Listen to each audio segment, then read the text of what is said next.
good morning, good afternoon, good evening sa lahat po ng maaabot ng video kong ito. Maraming salamat po sa inyong time, sa inyong support. Ayun.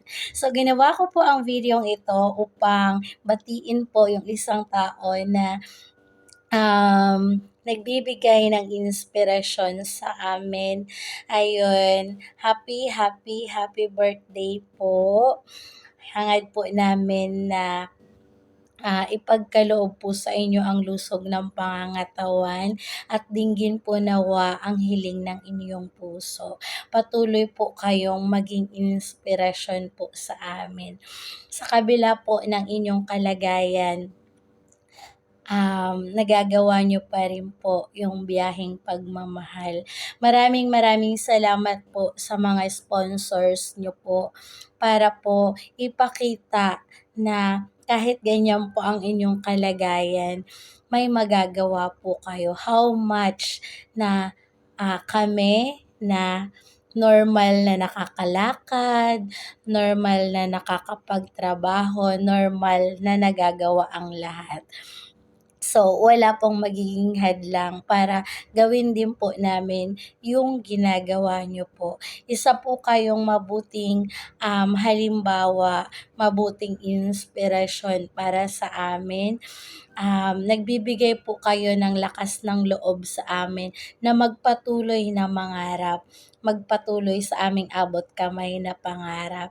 Kaya masaya po ako na nakilala ko po kayo, na minsan sa buhay ko nakilala ko po kayo. Happy birthday po, Kuya Au Vlog 04. Manatili po kayong matatag. Ano man po ang mga pagsubok na dumating, kaya nyo po yan. Ayun, marami po kaming nagmamahal po sa inyo. Pagpatuloy nyo lang po ang inyong masayahing personalidad. Ayun, classmate tayo sa pagpupuyat. Pero ngayong mga past weeks, months, ganyan, hindi ako nakakasabay kasi nga po, busy sa mga kiddos, ayun. Pero one of these days, gusto ko rin po kayong makita at makilala ng personal. Ayun. So, schedule natin yan. Ayun.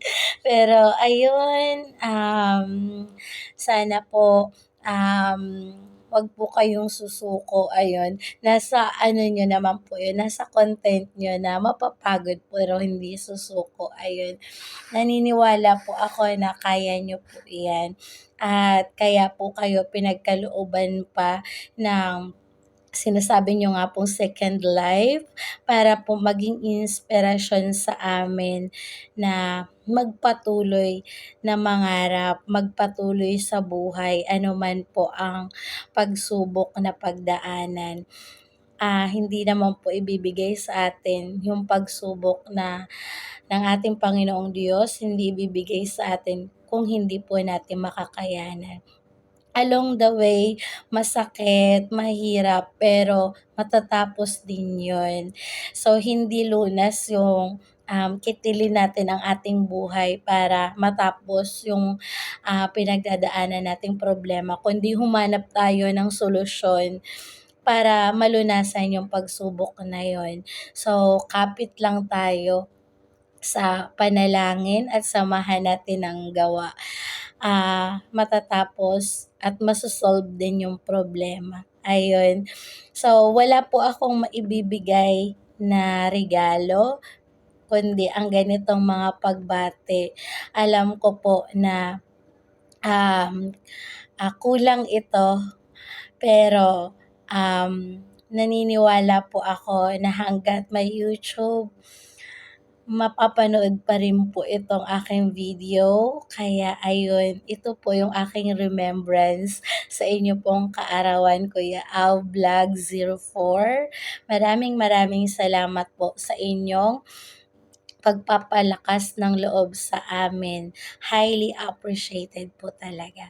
So, ayun, muli happy birthday po mula sa aming sambahayan. So, hanggang dito na lamang po ang aking video. Maraming salamat po sa inyong panonood.